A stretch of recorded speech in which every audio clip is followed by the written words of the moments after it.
हाँ जी दोस्तों, जैसे कि हमने कल लास्ट महीना पढ़ा था चैत्र मास, और उसी को आगे कंटिन्यू बढ़ते हुए आज हम अगले मंथ पढ़ेंगे वैशाख मास। तो आप हेडिंग डालें वैशाख महीना,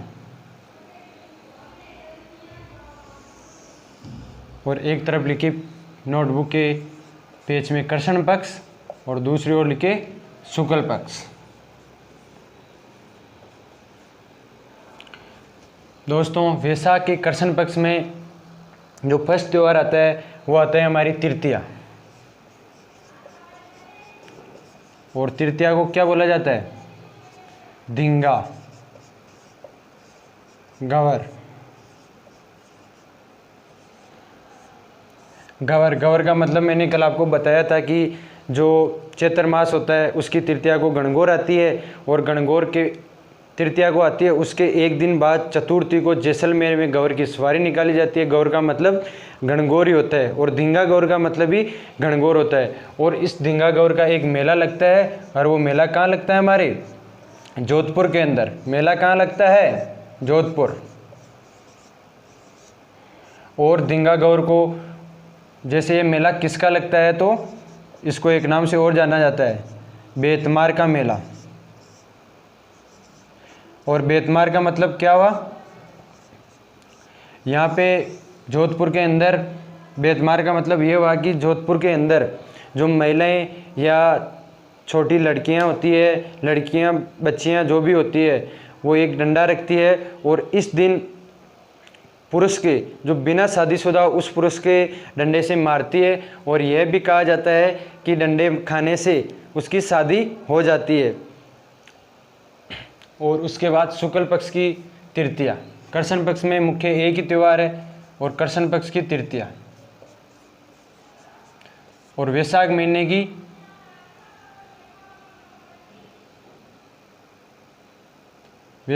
की जो तृतीया है उसको आपको सबको पता है, अक्षय तृतीया, या दूसरे नाम से तो सब जानते हैं इसको, आखा तीज। कौन सा त्यौहार आता है? आखा तीज। दोस्तों, आपसे एक क्वेश्चन है कि अक्षय तृतीया तो वैशाख के शुक्ल पक्ष की तृतीया को आती है, लेकिन मैंने आपको पढ़ाया था अक्षय नवमी। तो अक्षय नवमी आपको कमेंट में बताना है कि अक्षय नवमी कौन से मास में, कौन से पक्ष में आती है। ये तो पता है नवमी, अक्षय नवमी नवमी को आएगी, लेकिन कौन से मास में आएगी और कृष्ण पक्ष में आएगी या शुक्ल पक्ष में, ये आपको कमेंट में जरूर बताना है। आखा तीज के दिन सर्वाधिक बाल विवाह होते हैं।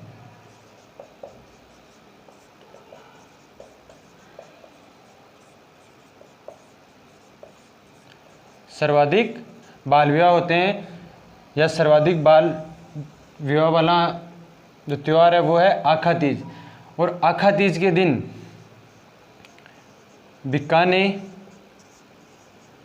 बीकानेर की स्थापना की थी। बीकानेर की स्थापना की थी।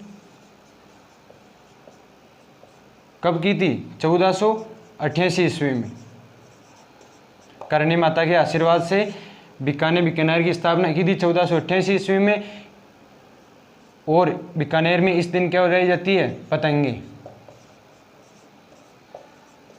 पतंगे उड़ाई जाती है।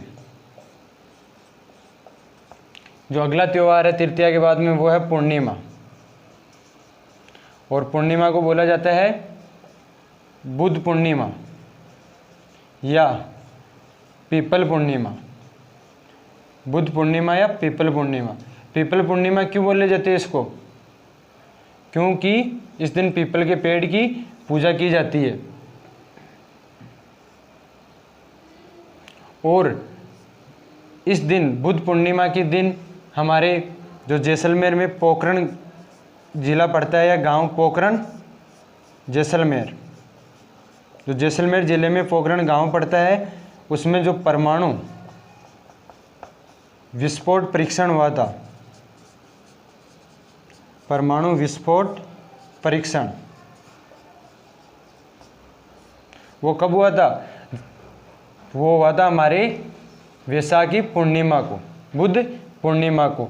इसलिए जो वो मिसाइल थी उस मिसाइल का नाम दिया गया था इस्माइल बुद्धा। उस मिसाइल का क्या नाम पड़ा था? इस्माइल बुद्धा। तो ये चीज़ आपको याद रखनी है। और जैसलमेर में जो प्रथम परमाणु परीक्षण हुआ था, कौन सा? प्रथम परमाणु परीक्षण, वो कब हुआ था? 18 मई 1974 ईस्वी में।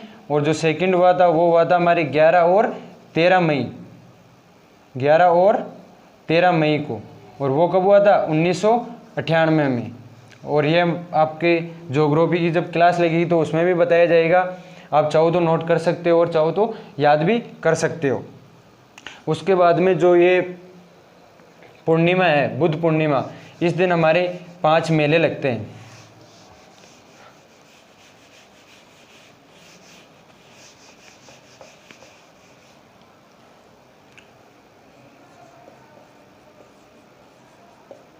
पूर्णिमा, और पूर्णिमा के दिन 5 मेले लगते हैं। एक बार इनको आप नोट करना, बाद में मैं समझाऊंगा।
हाँ जी दोस्तों, पूर्णिमा के दिन 5 मेले लगते हैं। मुख्य मेले हैं, इम्पोर्टेंट मेले हैं। बाणगंगा मेला, बेराट जयपुर। जो हमारी बाणगंगा नदी है वो बेराट से निकलती है, इसलिए बाणगंगा का मेला कहाँ पड़ता है? बेराट जयपुर के अंदर।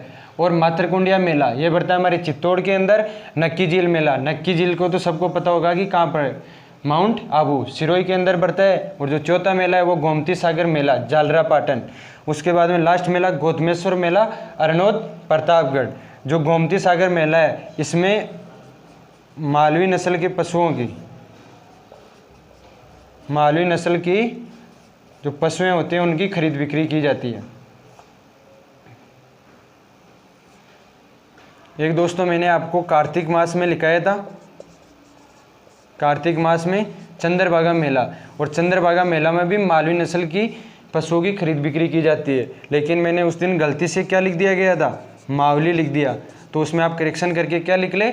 मालवी नस्ल की पशुओं की खरीद बिक्री की जाती है। जो मालवी नस्ल होती है ये किसकी होती है? गाय और भैंस की होती है मालवी नस्ल। इसी प्रकार हमारी पूर्णिमा जो वैशाख महीना है वो समाप्त हुआ। और अगले महीने की आप हेडिंग डाले हुए है ज्येष्ठ। छोटे छोटे महीने हैं, ज़्यादा इनमें कोई प्रमुख त्यौहार नहीं है, 1 2 3 4 इतने त्यौहार हैं। तो ज्येष्ठ, और ज्येष्ठ के अंदर जो कृष्ण पक्ष है, जो कृष्ण पक्ष और शुक्ल पक्ष। कृष्ण पक्ष के अंदर जो पहला त्यौहार आता है वो आते हैं हमारी ज्येष्ठ की अमावस्या को, अमावस्या। और अमावस्या को क्या बोला जाता है? बड़ अमावस्या। या दूसरे नाम से जाना जाता है इसको वट वृक्ष अमावस्या। और इस दिन जो बरगद का पेड़ होता है, बरगद के पेड़ की पूजा की जाती है, बरगद के पेड़ की पूजा की जाती है। ज्येष्ठ माह के कृष्ण पक्ष में हमारे एक ही त्यौहार है, उसके बाद में शुक्ल पक्ष, शुक्ल पक्ष में दशमी, और दशमी को हमारे जो त्यौहार आता है वो आता है हमारे गंगा दशमी।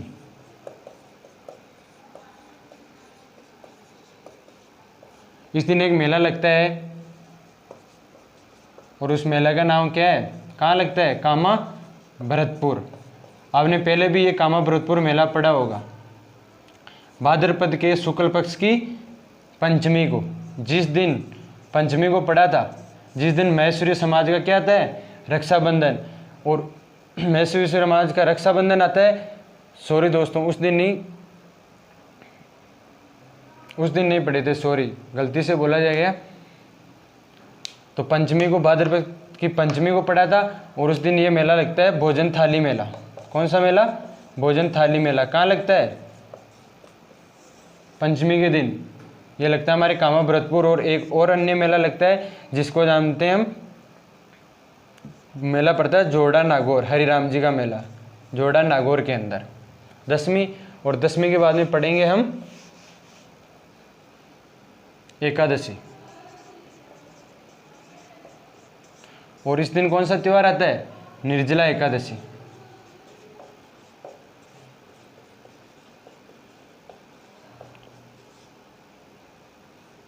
निर्जला एकादशी, निर्जला का मतलब क्या होता है, बिना जल पिए, बिना जल वर्जित किए यह व्रत किया जाता है। इसी प्रकार हमारे ज्येष्ठ माह पूरा हुआ, और अगला है आषाढ़, जो हमारा लास्ट महीना है। कौन सा है, आषाढ़। और आषाढ़ के कृष्ण पक्ष में कोई भी त्यौहार नहीं है। शुक्ल पक्ष में 4 त्यौहार है। फर्स्ट त्यौहार एकम, सेकंड त्यौहार नवमी, जो तीसरा त्यौहार है वो है एकादशी,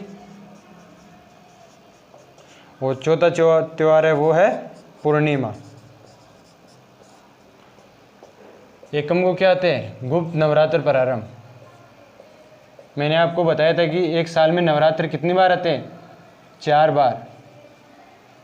चैत्र मास में कौन सा नवरात्र आता है, बसंत नवरात्र। आश्विन मास में कौन सा नवरात्र आता है, शरद नवरात्र। और माघ महीना और आषाढ़ महीने में गुप्त नवरात्र प्रारंभ होते हैं।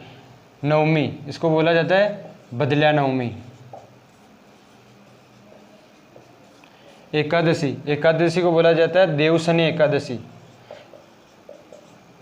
और देवशनि एकादशी का मतलब जो देव सो जाते हैं। और पूर्णिमा, पूर्णिमा को बोला जाता है गुरु पूर्णिमा या फिर रास पूर्णिमा, गुरु पूर्णिमा या रास पूर्णिमा। देवशनि एकादशी हमने ये भी पढ़ा था, देवउठनी एकादशी। तो आषाढ़ के 4 मिनट बाद में देव वापस उठ जाते हैं। तो आषाढ़ आपको गिन लेना है कि आषाढ़ के बाद में श्रावण माह, श्रावण के बाद में भाद्र माह, भाद्रपद के बाद में आश्विन माह, और आश्विन के बाद में कार्तिक माह। और कार्तिक मास की एकादशी को हमारे जो देव होते हैं वो, उसे बोला जाता है देवउठनी एकादशी या प्रबोधिनी एकादशी या तुलसी एकादशी। तो ये 4 महीने का जो टाइम पीरियड होता है जिसके अंदर देव सो जाते हैं। तो जो ये प्रक्रिया है देवशनि एकादशी, मैंने आपको बताया था कि किस किस को ये कहानी पता है या किस किस को कहानी इसके बारे में पता करना है। तो आज मैं आपको इसके बारे में कुछ बात बता दूं कि देव सोने की और देव उठने की क्या प्रक्रिया है। हमारे एक राजा हुआ था बलि, क्या नाम था, राजा बलि, जिसने तीनों लोकों पर कब्जा कर लिया था, जिसने तीनों लोकों पर कब्जा कर लिया था। तो देवराज इंद्र ने एक देवराज थे, भगवान देवराज। इंद्र ने भगवान विष्णु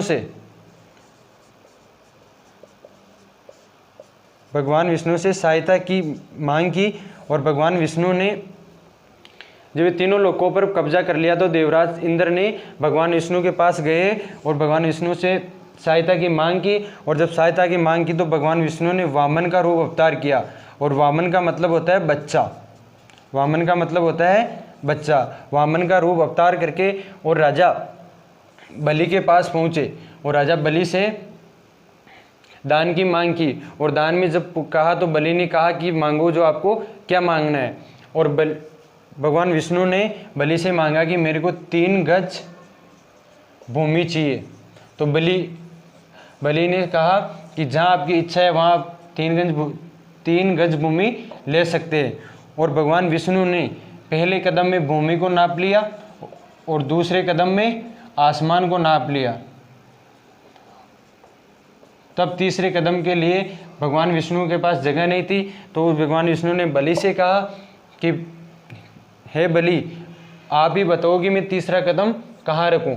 तो भगवान राजा बलि ने कहा कि आप मेरे सिर पर अपना तीसरा कदम रख ले। और इस प्रक्रिया से भगवान विष्णु प्रसन्न हुए और भगवान विष्णु ने बलि से कहा कि आप मांगो, आपकी क्या इच्छा है, जो मांगने चाहो वो मांगो। तो भगवान बलि ने भगवान विष्णु से एक ही बात बोली कि आप मेरे साथ पाताल लोक में रहेंगे। कहाँ रहेंगे? पाताल लोक में। और भगवान विष्णु खुशी खुशी इनके साथ पाताल में चले गए। तब भगवान विष्णु की एक रानी थी जिसकी थी रानी लक्ष्मी। और इसको पता चला कि भगवान विष्णु राजा बलि के साथ पाताल में है, तो इसने एक गरीब स्त्री का रूप धारण किया और वो राजा बलि के पास गई और राखी बांधकर अपने भाई बनाया। उसके बदले में उसने भगवान विष्णु को पाताल से मुक्त करने की बात रखी। और भगवान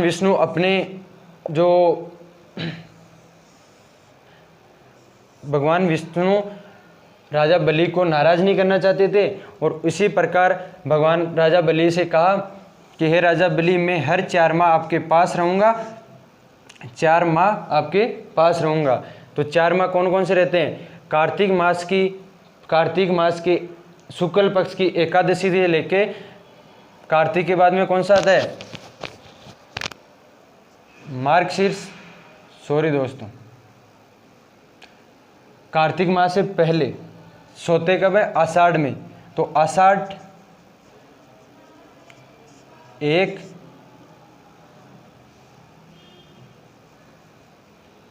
आषाढ़ के बाद में भाद्रपद 1, श्रावण महीना 2, आश्विन 3 और कार्तिक मास की एकादशी को वापस उड़ जाते हैं। और सोते कब है? आषाढ़ मास की एकादशी को। इसी प्रकार हमारे आज हिंदुओं के जो त्यौहार है वो कंप्लीट हो चुके हैं।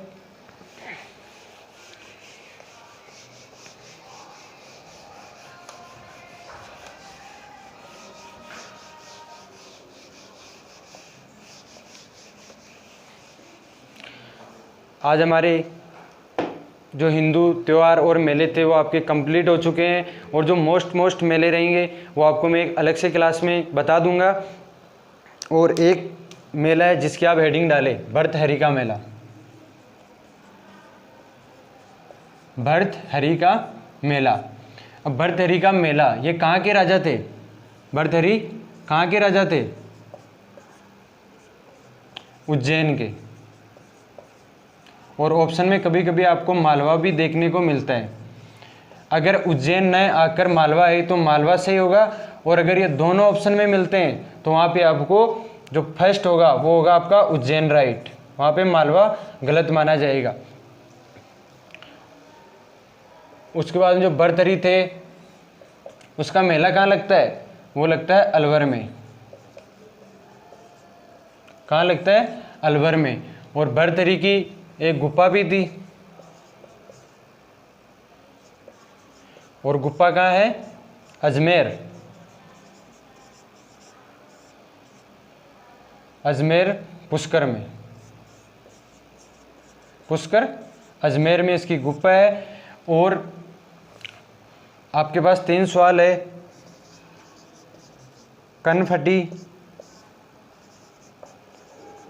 कनफटी नाथों का तीर्थ किसे कहते हैं? नाथों का तीर्थ किसे कहते हैं?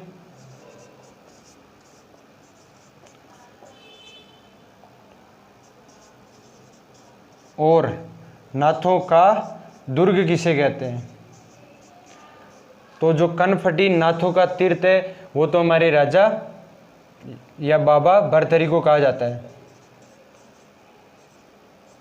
और जो नाथों का तीर्थ है वो किसे कहते हैं हम? महामंदिर। और महामंदिर कहाँ पड़ता है? हमारे जोधपुर में। कहाँ पड़ता है? जोधपुर के अंदर। और नाथों का दुर्ग किसे कहते हैं? नाथों का दुर्ग कहता था कोट कास्ता। नाथों का दुर्ग किसे कहते हैं? कोट कास्ता। और कोट कास्ता कहाँ स्थित है? जालोर के अंदर। कहाँ स्थित है? जालोर के अंदर। ये राजा तो थे उज्जैन के और मालवा के। और इनका मेला अलवर में क्यों लगता है? और मेला कब लगता है? भाद्रपद शुक्ल अष्टमी को। जिस दिन हमारी राधा अष्टमी आती है ना, उस दिन ये मेला लगता है। लेकिन अलवर में लगने का इसका कारण क्या है?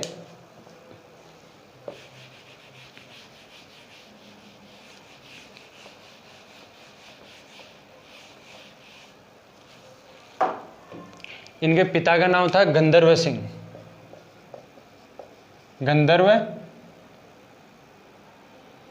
गंधर्व सेन, जिसके 2 रानियां थी। एक रानी की तो हुआ था भर्तृहरि और दूसरी के रानी की हुआ था विक्रमादित्य। जो भर्तृहरि था इसकी रानी का नाम था पिंगला। और यह बेहद सुंदर भी थी और भर्तृहरि से बहुत प्यार भी करता था। तब भर्तृहरि के महल में एक साधु पधारे जिनका नाम था गोरखनाथ। और उन्होंने भर्तृहरि को अमृत फल दिया।